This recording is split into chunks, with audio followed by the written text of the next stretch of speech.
discipline. More significantly, I needed to explain what I imagine within an architecture engaged with this topic and beyond a sole focus of the efficacy of its use by disabled people. This book is a significant part of that effort.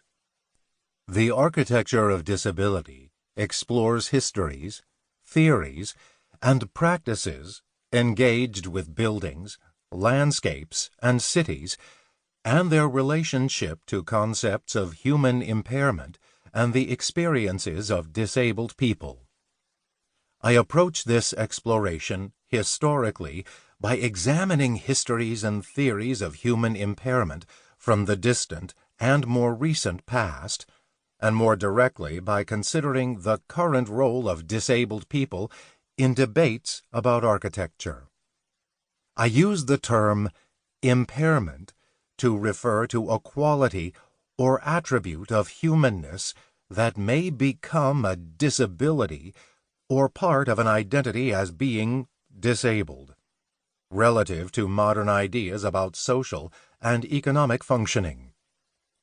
I use these two terms throughout this book, and the distinction between them is central to how I reimagine an architectural engagement with contemporary disabled people.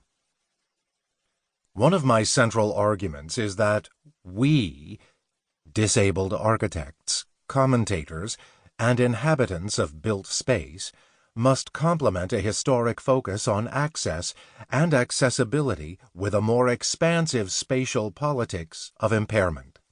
To that end, this book offers another politics of human impairment and the built environment that lies outside a sole concern with use and utility. It demonstrates how buildings and histories and theories of architecture contain inherent and expansive concepts about disablement that require more elaborate investigation. It also resurrects forgotten struggles by disabled people engaged with architecture and connects these to present-day explorations of architecture and human rights. Examining these concepts and past struggles, and imagining the practices they may engender, creates an architecture more fully representative of the politics and experiences of disability. Ultimately, the architecture of disability provides another way to consider our relationships as disabled people to the history of buildings and cities, the potential redesign of these spaces, and the building of a future architecture. Why isn't the struggle for accessible architecture enough? After all, buildings, landscapes, and urban spaces provide access when disabled people can navigate within them and utilize them more easily.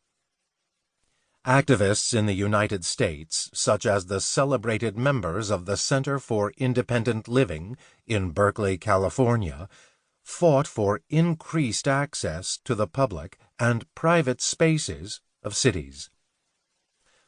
Like many disabled Americans, I am told that the more accessible the built environment becomes, the better people like me are represented within it.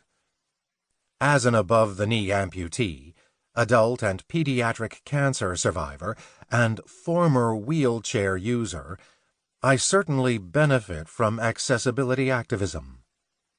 Laws, such as the Americans with Disabilities Act of 1990, which emerged from the work of disabled activists, enable better access to housing, work spaces, and public areas of cities.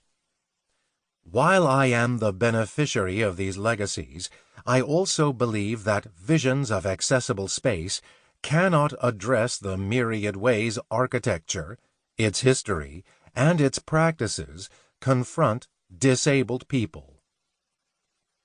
Architecture alienates disabled people beyond the utility of it, and the ideas and imagery of accessible. To keep listening to this audiobook for free, click the link in the description. It will take you to a free Audible trial where you can listen to this and many other books for free for 30 days.